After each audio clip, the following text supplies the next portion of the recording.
حضرت سیدنا ابن عباس رضی اللہ تعالی عنہ سے مروی ہے، ایک مرتبہ حضرت سیدنا عیسیٰ علیہ السلام بہت سے لوگوں کو لے کر بارش کی دعا کرنے نکلے۔ اچانک وحی نازل ہوئی کہ جب تک تمہارے ساتھ گناہگار لوگ موجود ہیں بارش نہیں برسائی جائے گی۔ چنانچہ آپ عیسیٰ علیہ السلام نے اعلان کیا، تم میں سے جو گنہگار ہے وہ چلا جائے، جس نے کوئی گناہ کیا ہو وہ ہمارے ساتھ نہ رکے۔ یہ سن کر تمام لوگ واپس پلٹ گئے، لیکن ایک ایسا شخص باقی رہ گیا جس کی ایک آنکھ ضائع ہو چکی تھی، یعنی تھی ہی نہیں۔ آپ عیسیٰ علیہ السلام نے اس سے دریافت کیا، تم واپس کیوں نہیں گئے؟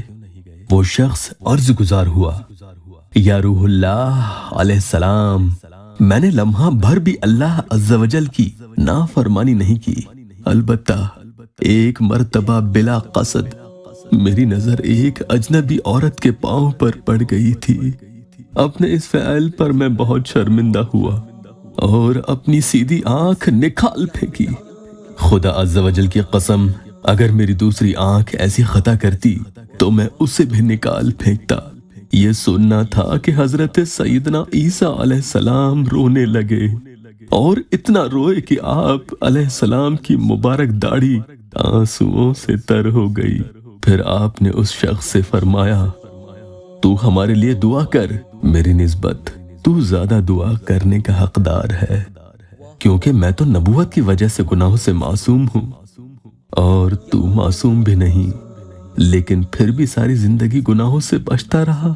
چنانچہ وہ شخص آگے بڑھا اور اس نے اپنے ہاتھ بلند کر دیے، پھر کچھ اس طرح سے بارگاہ خداوندی میں عرض گزار ہوا، اے ہمارے پروردگار عز و جل، تو نے ہی ہمیں پیدا فرمایا اور تو ہی ہماری پیدائش سے پہلے بھی جانتا تھا کہ ہم کیا عمل کرنے والے ہیں، پھر بھی تو نے ہمیں پیدا فرمایا۔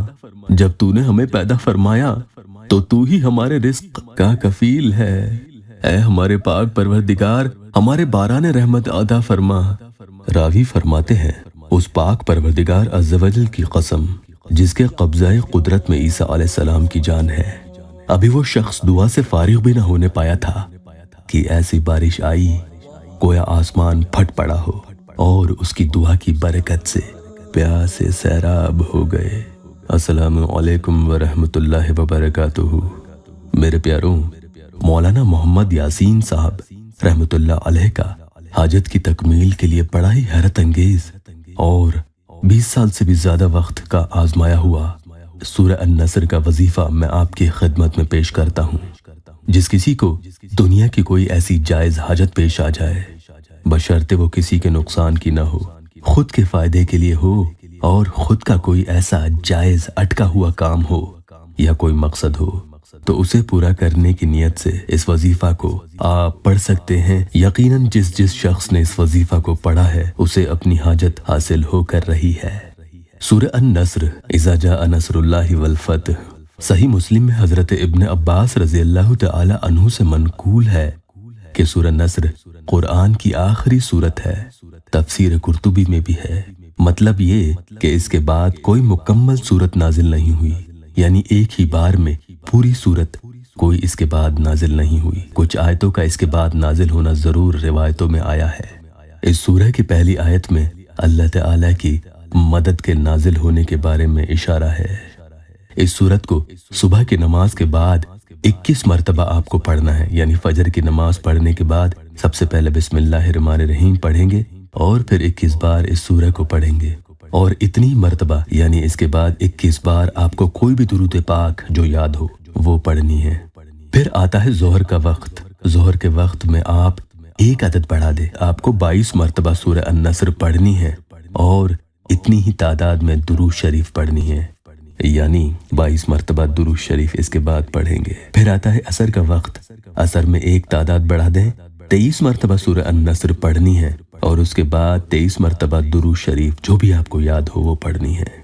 ٹھیک اسی طریقے سے آپ کو مغرب میں 24 مرتبہ اور اس کے بعد 24 مرتبہ درود شریف پڑھنی ہے، اور اسی طریقے سے عشاء کے بعد 25 مرتبہ سورہ النصر اور 25 مرتبہ درود شریف پڑھنی ہے۔ بس یہ یاد رکھیے گا، پانچوں نماز کے بعد جب آپ یہ وظیفہ پڑھیں تو جو بھی آپ کی ضرورت ہے، جو مدد اللہ سے چاہیے، جو حاجت آپ کی پوری ہونی ہے، وہ اپنے دل و دماغ میں رکھتے ہوئے پڑھیے گا۔ ہر بار جب پڑھ لیں تو دونوں ہاتھ اٹھا کر اللہ کی بارگاہ میں حضور صلی اللہ علیہ وآلہ وسلم کے صدقے اور طفیل میں اللہ سے اپنی حاجت کو ضرور مانگیے گا۔ انشاءاللہ تعالی سورہ النصر کی فضیلت سے آپ کی جھولیاں بھر جائیں گی، آپ کی جو بھی جائز حاجت ہوگی وہ پوری ہو جائے گی۔ اس وظیفہ کو پڑھنے والے لوگوں کو اللہ تعالی نے ان کی حاجت ہی نہیں عطا کی، بلکہ غیبی راستے سے انہیں بے تحاشا رزق عطا کیا ہے۔